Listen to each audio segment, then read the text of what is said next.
Hey everyone, Aaron here from Push Square, the channel where I talk all things PlayStation, and today we've got a big update for PS5 Pro users.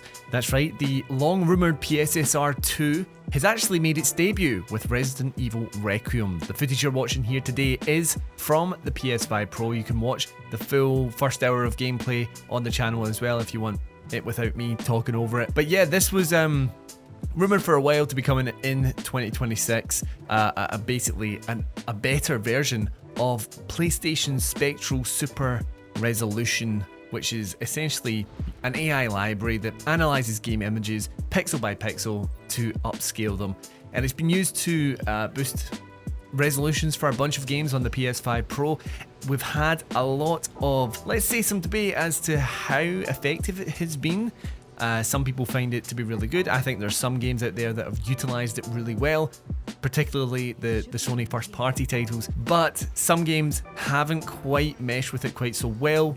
Things like, I remember Silent Hill 2 had a lot of issues there, but now we're seeing this update, which actually had a PS blog posted today. In it, the Senior Manager Engine Development Support Section R&D Foundational Technology Department at Capcom, that is some mouthful there, has said, with Resident Evil Requiem, we focused on enhancing the presentation quality of the protagonist through an upgraded version of RE Engine to deepen the player's immersion in horror. For example, each individual strand of hair and beard is rendered as a polygon, allowing it to move realistically in response to body motion and wind. The way light passes through his hair changes depending on how his strands of hair are overlapped as well. This detailed expression of texture is one of the many details that we would especially love for our fans to see.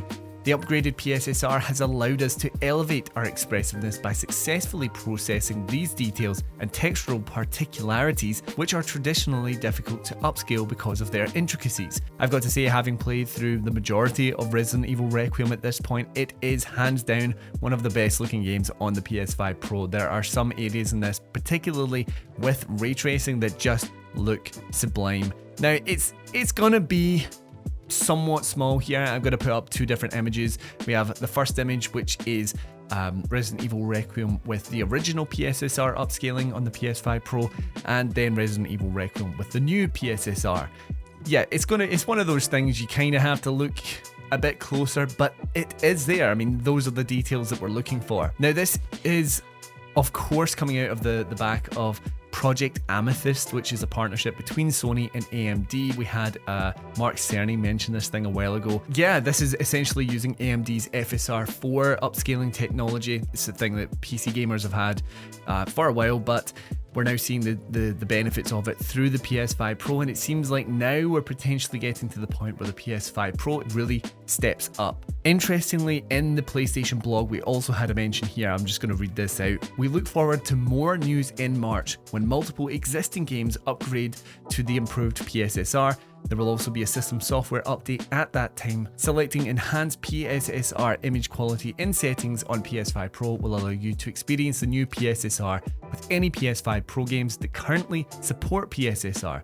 Once the system update releases next month, try and see it. Some games may have noticeably crisper graphics. So yeah, this sounds like the PlayStation 5 Pro is kind of coming into its own here. We're finally starting to see the actual difference, the push. I think personally it's been pretty nice for some games, but the sort of quality of those upgrades has varied game to game. I'm going to imagine that a lot of these existing games that are going to get improved PSSR are going to be your first party titles, Horizon, Spider-Man, the likes of those, but it'll be really cool to see the difference for some new games, potentially like Saros. I think that's probably going to have it will have PSSR. It's a Sony first party title, it should at least. Wolverine later on down the line. But yeah, what do you think about this update? Do you think it actually makes a noticeable difference? Does it sway your opinion on the PlayStation 5 Pro in any way? Of course, I think we're going to have to see it more. We're just talking about one example here. It's nice, but how much of a difference is it making in all of these other games? That's what we need to wait and see, but let me know what you're thinking about it down in the comments below, and if you've enjoyed the video, leave a like and subscribe to the channel for more PlayStation video content just like this. Anyway, thanks for stopping by. My name's Aaron, this has been Push Square, and I'll see you in the next one.